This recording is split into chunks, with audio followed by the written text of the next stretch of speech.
কোনো কর্মকর্তা যখন বাংলাদেশে আসেন তখন আমাদের আনন্দ হয় না, আশঙ্কা হয়, আমাদের ভরসা হয় না, ভয় হয়। তার কারণ তারা আমাদের কোনো কল্যাণ করার জন্য আসে না, তারা আসে বাংলাদেশে ক্ষমতায় অবৈধভাবে আসীন ভারতের পাঁচাটা কুকুরগুলি থেকে আরো কিছু বাগায় নিতে। জাতি হিসেবে আমাদের চরম দুর্ভাগ্যই যে কারাল রানীর অবৈধ সরকারের লোকজন ভারতে গিয়া ভারতীয় কর্তা ব্যক্তিদের কাছে হাত জোড় কইরা প্রার্থনা করে যেন খুনি ফ্যাসিস্ট হাসিনাকে ক্ষমতায় রাখা হয়।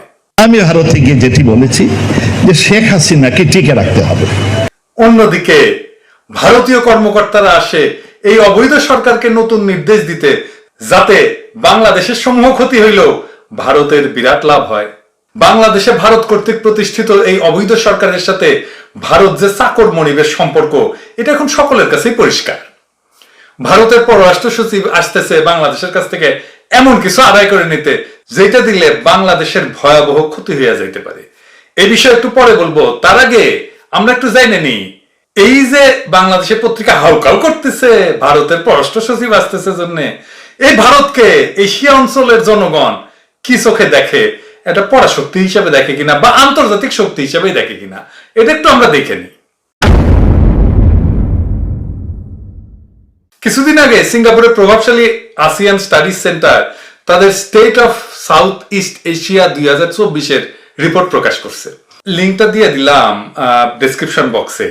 এই রিপোর্টে 35 পৃষ্ঠায় আসিয়ানের উপর বিশ্বের এবং আঞ্চলিক প্রধান প্রধান শক্তিগুলোর প্রভাব সম্পর্কে আসিয়ান অঞ্চলের জনগণ কি ধারণা রাখে সেটা প্রকাশ করছে। এইখানে এই টেবিলে দেখা যাইতেছে যে আসিয়ানের প্রায় 60% জনগণ মনে করে চীন তাদের অঞ্চলের সবচেয়ে বড় শক্তি। তারপর হলো আমেরিকা মাত্র 14%। অর্থাৎ আসিয়ান অঞ্চলে চীন সন্দেহাতীত ভাবে সবচাইতে প্রভাবশালী দেশ, তার ধারে কাছেও কেউ নাই, এমনকি আমেরিকাও না। ভারতের অবস্থান কি? ভারতের অবস্থান সবচেয়ে নিচে। আসিয়ানের মাত্র 0.6 মানে 1%ও না, 0.6% জনগণ মনে করে ভারত প্রভাবশালী। 2023 সালে এটা ছিল 0.7, তার মানে আরো কমে গেছে। এর অর্থ 100 জনে একজনও মনে করে না যে ভারতের কোনো প্রভাব আছে। অন্যদিকে 100 জনের 60 জন মনে করে চীন সবচাইতে প্রভাবশালী রাষ্ট্র। সুতরাং দেখতেই পাচ্ছেন যে আমাদের ঠিক পাশের অঞ্চলে অর্থাৎ আসিয়ান চীনের তুলনায় ভারতকে কি চোখে দেখে। এই অঞ্চলে ভারতের কোনো পাত্তাই নাই। আসিয়ানে চীনের তুলনায় আমেরিকাই হালে পানি পায় না, আর ভারত তো কোন ছাড়। এই নিয়ে আনন্দবাজার একটা প্রতিবেদন প্রকাশ করছে।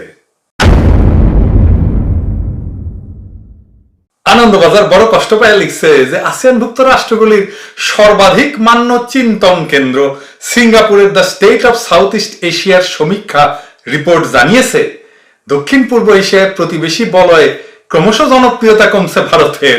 বলা হয়েছে আসিয়ানভুক্ত রাষ্ট্রগুলির অংশীদার হিসেবে চিহ্নিত রাষ্ট্রগুলির মধ্যে ভারতের কৌশলগত গুরুত্ব সবচেয়ে নগণ্য।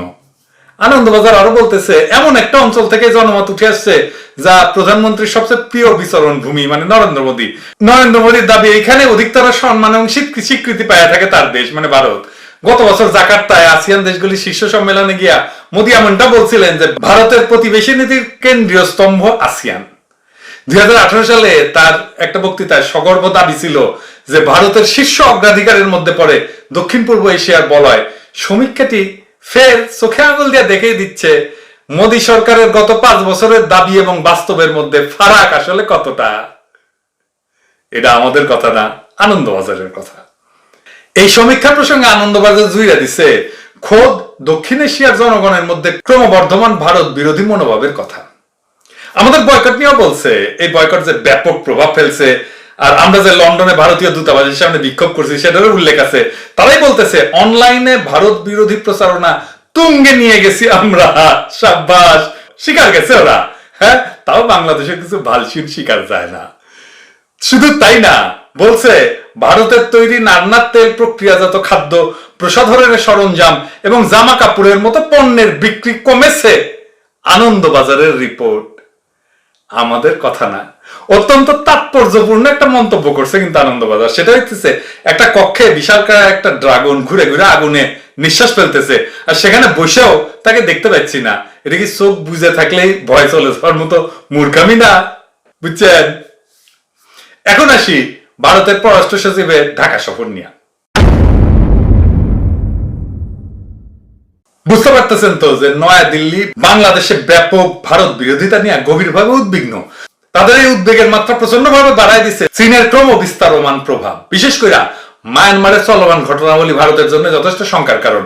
আরাকানে $500 মিলিয়ন প্রকল্প, ভারতের প্রকল্প, কানেক্টিভিটি ট্রানজিট প্রকল্প পানিতে ভেসে গেছে। ভারতের সীমান্ত সংলগ্ন মায়ানমারের বিভিন্ন অঞ্চলে যে গৃহযুদ্ধ চলতেছে তা ভারতের ভূ রাজনীতির জন্য বড় ধরনের হুমকি। একটা জিনিস কিন্তু আমাদের মাথায় রাখতে হবে যে মিয়ানমারে যে বিবাদমান গোষ্ঠীগুলো আছে না, মায়ানমারের সেনাবাহিনী এবং বিদ্রোহী গোষ্ঠীগুলো, উভয়ের সাথে চীনের সখ্যতা আছে। চীনের কানেকশন সবার সাথে। চীনই একমাত্র শক্তি যা এই গৃহযুদ্ধের সকল পক্ষকে প্রভাবিত করতে পারে। এইটা খুবই গুরুত্বপূর্ণ বিষয়। এই অঞ্চল দিয়ে চীনের BRI প্রকল্পগুলি ভারত মহাসাগরের সাথে চীনের সংযোগের লাইফলাইন। এই লাইফলাইন রক্ষায় চীন সকল শক্তি প্রয়োগ করবে। এই কাজে সাফল্য লাভের সকল সামরিক কূটনৈতিক শক্তি চীনের আছে, যা আর কারো নাই। ভারতের কথা বাদই দিলাম। এখানে নিজের শক্তির উপরে দাঁড়ায়া চীনকে মোকাবেলার ভারতের কোনো বেল নাই। তা সত্ত্বেও ভারত এই অঞ্চলে চীনের বিরুদ্ধে গ্যাঞ্জাম বাঁধানোর চেষ্টা করবে তা বলাই বাহুল্য। আর ভারতের পররাষ্ট্র সচিবের আশাটা চীনের সাথে গ্যাঞ্জাম বাঁধানোর একটা চেষ্টার অংশ। বাংলাদেশের উপরে চীনের যথেষ্ট প্রভাব ইতিমধ্যে আছে, বিশেষ করে সেনাবাহিনী এবং উদ্যোক্তা ব্যবসায়ী মহলে। ফ্যাসিস্ট খুনি হাসিনারই লুটপাট এবং ভারতের সীমাহীন শোষণের ফলে বাংলাদেশের অর্থনীতি নিশ্চিতভাবে একটা খাদের মধ্যে পড়ে যাচ্ছে। এবছরের শেষ হওয়ার আগেই 1 মাসের পণ্য আমদানির বৈদেশিক মুদ্রার রিজার্ভ এই অবৈধ সরকারের হাতে থাকবে না। লিখে রাখতে পারেন, এখনই 3 মাসের আমদানি ব্যয় মেটানোর মতো রিজার্ভ যেটা থাকার কথা সেটা এখন নাই। সেই আশঙ্কায় ইতিমধ্যে কাটালরানি হাত পাতিছে চীনের কাছে। চীন মুদ্রায় 36 বিলিয়ন ইউয়ান ঋণ চাইছে চীন সরকারের কাছে, যার ডলার মূল্য হইল $5 বিলিয়ন। শোনা গেছে চীন নীতিগতভাবে অর্থ ছাড় দিতে রাজি হয়েছে। সম্ভবত এই কারণে তারা কাটালরানিকে জুলাই মাসে বেজিং সফরে আমন্ত্রণ জানাইছে। চীন তার এমনি তাকে ঋণ দেবে না, সে এমন কিছু একটা চাইবে যেটা তার জন্য ভূ রাজনৈতিক কারণে গুরুত্বপূর্ণ। আমাদের মনে রাখতে হবে যে 7ই জানুয়ারি নির্বাচনের প্রহসনের আগেই চীন ঘোষণা দিছিল যে তারা তিস্তা প্রকল্প বাস্তবায়নে প্রস্তুত। তিস্তা প্রকল্প মনে আছে না, চিকেননেসের উপরের সীমানায় ডোকালাম অঞ্চলে চীন একটা বিশাল সামরিক অবস্থান গড়ে তুলছে। সুতরাং তিস্তা প্রকল্প হাতে পাইলে চিকেননেসের উপরে আর নিচে দুই দিক থেকে ভারতকে চাইপা ধরতে পারবে চীন। এটাই হলো ভারতের ভয়ঙ্কর একটা দুঃস্বপ্ন। একদিকে ভারত এবং আন্দোলনের তীব্রতা, অন্যদিকে অর্থনৈতিক জাতাকলে পিষ্ট কাটালরানির চীন যাত্রা, এই দুই কারণে ভারতের মাথা খারাপ হয়ে গেছে। ভারতের পররাষ্ট্র সচিবের সফরও এই কারণে। সে আসছে নির্দেশ দিতে ভারতীয় পণ্য বর্জন আন্দোলনকে থামায় দেওয়ার জন্য কাটালরানির বাহিনীগুলোকে কি কি অ্যাকশন নিতে হবে সেটা বলতে। আগামী দিনগুলোতে হয়তো আমরা দেখতে পাবো যে বাংলাদেশে ভারতের পোশাক কিছু গাদ্দার আমাদের আন্দোলনকে দমানোর জন্য হামলা, মামলা, গুম, খুন ইত্যাদি নানা রকম অপকর্মে নেমে গেছে। আমরা ভারতকে হুঁশিয়ার করে দিয়ে বলতে চাই, যে কোনো ধরনের দমন পীড়নের দায় ভারতকে নিতে হবে। বাংলাদেশের মানুষের অদম্য মনোবল এবং সাহসকে আপনারা আন্ডার এস্টিমেট করছেন, আর কইরেন না। যথেষ্ট আন্ডার এস্টিমেট করছেন। আমি এই বয়কট আন্দোলনের শুরুর সময় থেকে বারে বারে আহ্বান জানাই গেছি ভারতীয় কর্তৃপক্ষের কাছে, যেন আমাদের যেই চাওয়া সেই অবাধ নিরপেক্ষ নির্বাচন না হইলে আমরা বয়কট থামাবো না, এটা বলার জন্য আমাদের প্রজন্মের পর প্রজন্ম ধরে এই বয়কট চালায় যাব যতদিন পর্যন্ত একটা অবাধ এবং নিরপেক্ষ নির্বাচনে বাংলাদেশের মানুষ ভোট দিতে না পারবে। শুনেন নাই, কিন্তু বয়কট আন্দোলন দমানোর চেষ্টা করলে পালানোর পথ পাইবেন না। বাংলাদেশের ভারতীয় পণ্য বর্জন আন্দোলন কেবল বাংলাদেশে সীমাবদ্ধ নাই, সারা দুনিয়ায় বয়কটের আগুন দাউ দাউ করে জ্বলবে। আমরা বলছিলাম দরকার হইলে আমরা প্রত্যেক মাসে সারা দুনিয়ায় ভারতীয় দূতাবাসের সামনে বিক্ষোভ করব। আমরা কথা রাখছি, লন্ডনে ভারতীয় দূতাবাসের সামনে আবার আমরা বিক্ষোভ করছি এই মে মাসে। এই দেখেন, in UK, in Canada, he's a killer. What effect You are a friend of killers. Stand about our country. You are a damn killer. You are a killer. not have a country. You are a killer. Yeah, He's already fixed. We rescued you. BBC already protected you guys. That is the issue. He is grateful. Okay, what do you want to say? No, don't talk like this. Don't talk like this. No. We are India. We are freedom country. $100 billion. $100 billion. Pakistan. You should not hear. ওইখানে Indian দূতাবাসের কর্মকর্তা এসে আমাদের সাথে বিক্ষোভকারীদের সাথে ঝগড়া করছে, বলছে তোমরা পাকিস্তানের পক্ষে এটা করতেছো। তারপর বলছে তোমাদের কৃতজ্ঞ থাকা উচিত ভারতের কাছে, ভারতের বাংলাদেশের কাছে কৃতজ্ঞ থাকা উচিত যে বাংলাদেশ পাকিস্তানের সাথে নাই। বাংলাদেশ পাকিস্তানের সাথে থাকলে একটা পারমাণবিক বোমা দিল্লির দিকে সেট করা থাকতো, ঢাকায় বসায়। সীমান্ত ছাড়াই আন্দোলন এখন ছড়ায় পড়ছে সমগ্র দক্ষিণ এশিয়ায়। এর অন্তর্নিহিত প্রধান কারণ হলো এই অঞ্চলের রাজনীতির মৌলিক পরিবর্তন, বিশেষ করে চীনের প্রবল এবং অপ্রতিরোধ্য উত্থান। আপনাদের সামান্যতম সাধ্য নাই চীনকে অঞ্চলে ঠেকায় দেওয়ার। মালদ্বীপ আর আরাকানে আপনাদের শিক্ষা না হইলে এই বাংলাদেশের পূর্ণভূমিতে আপনাদের চূড়ান্ত শিক্ষা দেওয়া হবে। আপনারা আমাদের প্রতিবেশী। আমরা চাই আপনাদের সাথে সমমর্যাদার ভিত্তিতে একটা পারস্পরিক সুবিধামূলক সম্পর্ক, যার ভিত্তি হবে পরস্পরের স্বাধীনতা, সার্বভৌমত্ব, আঞ্চলিক অখণ্ডতা, জাতীয় মর্যাদা এবং গণতান্ত্রিক মূল্যবোধের প্রতি অখণ্ড শ্রদ্ধা। আপনারা পারস্পরিক সম্পর্ক এই প্রত্যেকটা মৌলিক ভিত্তির মূলে কুঠারাঘাত করছেন। আমাদের স্বাধীনতাকে আপনারা শ্রদ্ধা করেন নাই, আমাদের সার্বভৌমত্বকে পদে পদে লঙ্ঘন করছেন। নানান রকম ট্রানজিটের ফিকির দিয়া আর কুকিসিন টাইপের সন্ত্রাসের সংগঠন দিয়া আপনারা বাংলাদেশের আঞ্চলিক অখণ্ডতার উপরও হাত দিছেন। স্বদেশ রায়দের উস্কানি দিছেন বাংলাদেশের মানচিত্র বদলাই দেবেন এই আওয়াজ দিতে। কাপড় নষ্ট হইয়া প্যান্টে মানচিত্র হইয়া যাবে, মাইন্ড ইট। বাংলাদেশের উপর একটা অনুগত সরকার জোর কইরা চাপায়া দিয়া আপনারা আমাদের জাতীয় মর্যাদা এবং গণতান্ত্রিক মূল্যবোধের প্রতি বৃদ্ধাঙ্গুলি দেখাইছেন। সীমান্তে পাখির মতো বাংলাদেশিদের মারছেন। আমাদের আন্তর্জাতিক নদীগুলি শত শত বাদ দিয়া মাইরা ফেলাইছেন। সেই প্রক্রিয়ায় আমাদের বিরুদ্ধে একটা এনভায়রনমেন্টাল ওয়ারফেয়ার চালাইতেছেন। অর্থনৈতিকভাবে একটা কলোনিয়াল শোষণের সম্পর্ক আপনারা পাকাপোক্ত করছেন। এরপরও কি আপনারা মনে করেন বাংলাদেশের জনগণ যারা বুকের রক্ত দিয়ে এদের স্বাধীন করছে তারা আপনাদের এই সিরিজ দুষ্কর্ম মাইনে নেবে? বিশেষ করে এই অঞ্চলে যখন আমাদের অন্য অপশন আছে। চীনকে ঠেকাবেন? হ্যাঁ, খুব মজা, হ্যাঁ খুব খাইস। চীনকে কিভাবে ঠেকাবেন? চীনের জিডিপি ভারতের চেয়ে 5 গুণ বেশি, চীনের সামরিক ব্যয় আপনাদের চাইতে 3 গুণ বেশি। বিশ্বের ক্ষুধা সূচকে আপনাদের ভারত তো সাব সাহারান আফ্রিকার দেশগুলির মতো দুর্ভিক্ষ প্রবণ।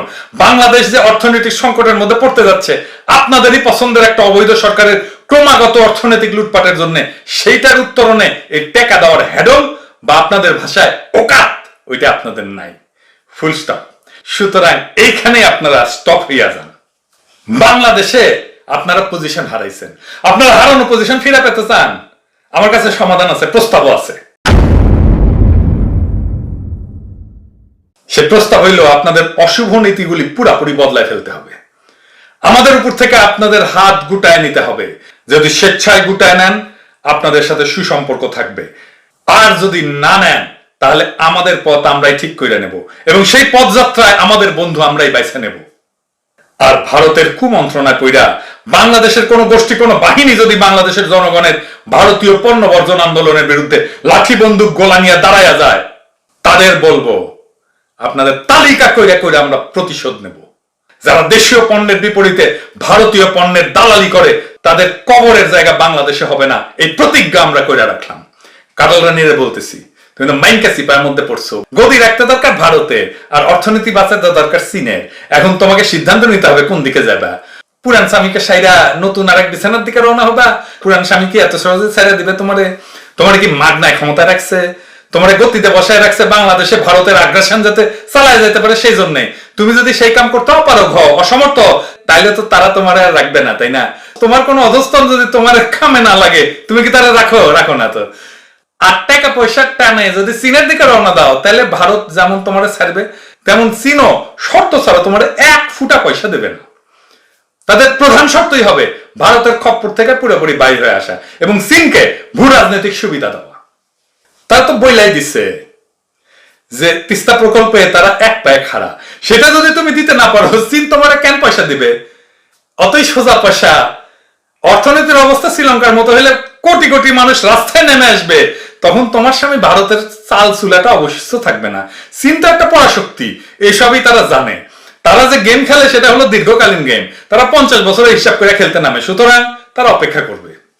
মিয়ানমারেও তুমি যে খেলাটা খেলতেছো সেটা তো ভারতের খেলা। ওই খেলা খেলতে আসতেছে ভারতের পররাষ্ট্র সচিব, যা বাংলাদেশের মৌলিক স্বার্থের বিরুদ্ধে। আরাকানে যে ঘটনা ঘটতেছে তাতে ক্লিয়ার যে সেখানে আরাকান আর্মির দীর্ঘকালীন শাসন এক প্রকার নিশ্চিত। আরাকান আর্মি জিতে যাচ্ছে। মায়ানমার আর্মি মার খাইতে খাইতে ওই অঞ্চলের অধিকাংশ এলাকা থেকে ভাইগা যেতে বাধ্য হয়েছে। সুতরাং মায়ানমার নয় বরং আরাকান আর্মির নেতৃত্বে এই আরাকান প্রদেশ হইল আমাদের প্রকৃত প্রতিবেশী। এখন পর্যন্ত ভারতের কূটনীতি অনুসরণ করে কাটাল রানীর সরকার মায়ানমার জান্তার সাথে সম্পর্ক রেখে চলতেছে। মায়ানমার বাহিনীর যে সমস্ত সদস্য আরাকান আর্মি ধাওয়া খাইয়া বাংলাদেশে আসছিল তাদেরকে বাংলাদেশের অবৈধ সরকার জামাইয়া ধরে ফেরত পাঠাইতেছে মায়ানমার সরকারের কাছে, যাতে তারা আবার আরাকান আর্মিরা ফাইট করতে পারে।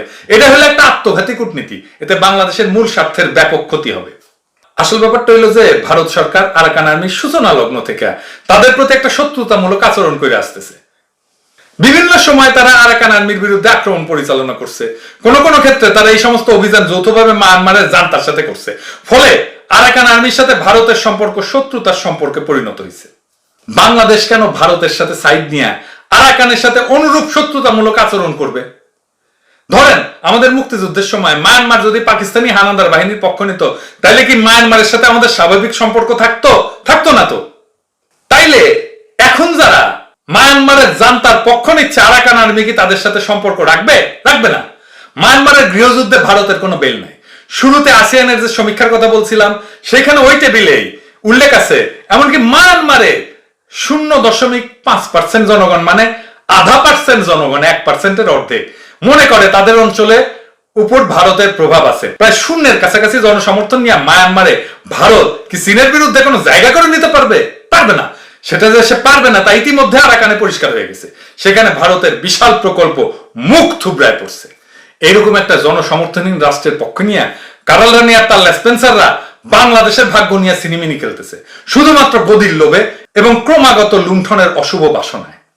এই ধরনের একটা ভারতীয় পাঁচাটা সরকার যে আমাদের সকল জাতীয় স্বার্থ অকাতরে জলাঞ্জলি দিতে থাকবে তাতে কোনো সন্দেহ নাই। এই প্রসঙ্গে আর একটা কথা বলে রাখা দরকার, যা রোহিঙ্গাদের জানা খুবই জরুরি।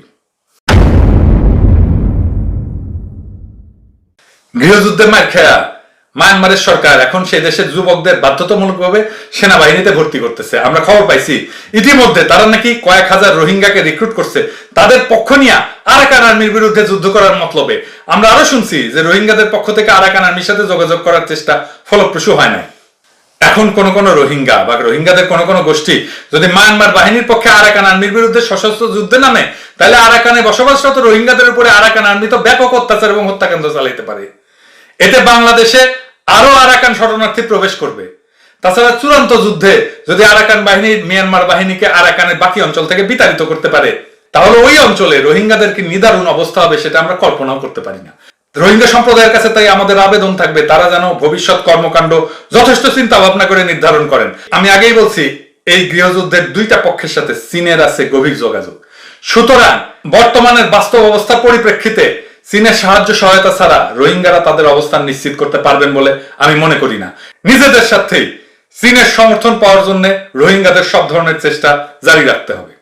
আমাদের আরো মনে রাখতে হবে যে মায়ানমার গৃহযুদ্ধের উছিলায় চীনকে ঠেকানোর গোপন উদ্দেশ্যে বাংলাদেশকে কোন শক্তি ব্যবহার করতে চাইতে পারে। আমি এটা নিয়ে পরবর্তীতে আলাপ করব কোন শক্তি বাংলাদেশকে ব্যবহার করতে চায়। তেমনটি যদি হয় চীন কি সেটা সহ্য করবে? মায়ানমারের এই অঞ্চল দিয়ে চীনের বিআরআই প্রকল্পগুলি হচ্ছে ভারত মহাসাগরের সাথে চীনের সংযোগের লাইফলাইন। এই লাইফলাইন রক্ষার জন্য চীন সকল শক্তি প্রয়োগ করবে। এই ধরনের মিস অ্যাডভেঞ্চারে যদি আমরা অংশ নেই, বিদেশি শক্তির চাপে যদি একটা প্রক্সি যুদ্ধে জড়ায় যায়, তাহলে আমাদের জাতীয় জীবন নেমে আসবে ব্যাপক বিপর্যয় যা আমরা কাটায় উঠতে পারবো না। অবশ্য কারাল রানী এবং তার সাঙ্গপাঙ্গদের এসব বলে লাভ নাই। তারা সেটাই করবে যা ভারত সরকার তাদেরকে করতে বলবে। আমি এসব তাদের উদ্দেশ্যে বলতেছি না, আমি বলতেছি আমাদের জনগণের উদ্দেশ্যে, যারা বাংলাদেশকে একটা ভয়াবহ বিপদে ফেলার সকল চক্রান্ত সম্পর্কে অবগত থাকবেন। বিশেষ করে বাংলাদেশ সেনাবাহিনীর অকুতোভয় সেনারা যেন এসব ফাঁদ থেকে নিজেদেরকে দূরে রাখেন এবং নিজেদেরকে এবং দেশটাকে বাঁচান। একটা প্রক্সি যুদ্ধে জড়ায় গেলে সেনারাই তো প্রাণ দেবেন, জেনারেলরা তো যুদ্ধ করেন না। হানাদার পাকিস্তানি বাহিনীর জেনারেল নিয়াজির মতো তারা সেফ এক্সিট পাবেন, কিন্তু সেনাদের এই আত্মত্যাগ দেশের জন্য হবে না, হবে বিদেশি হীন স্বার্থ রক্ষার জন্য, দেশের অবৈধ ক্ষমতা দখলদারি ডাকাত গোষ্ঠীর স্বার্থ রক্ষার জন্য। তাদের আত্মত্যাগ তাই গর্বের হবে না, হবে অপমানের। সুতরাং জনগণ সাবধান, সিপাহীরা হুঁশিয়ার, কোন প্রক্সি যুদ্ধে যেন আমরা না জড়াই। পাকিস্তান আফগানিস্তান যুদ্ধে যুক্ত হয়েছিল আপত্তি সত্ত্বেও, সেই পাকিস্তান আজও কাফফারা দিচ্ছে ওই যুদ্ধে। ইউক্রেন করতেছে প্রক্সি যুদ্ধের কাফফারা দিতেছে, ইউক্রেন তো বটেই, সারা দুনিয়া। আমাদের প্রিয় সেনাবাহিনীর জওয়ানেরা কোন নিরর্থক যুদ্ধে আপনাদের যেন লিপ্ত করা না হয়। আপনারা শুধু চোখ কান খোলা রাখবেন, খেয়াল রাখবেন কারা আপনাদেরকে যুদ্ধের দিকে ঠেলতেছে। ওরা শুধু আপনার শত্রু না, সেনাবাহিনীর শত্রু না, ওরা বাংলাদেশের শত্রু।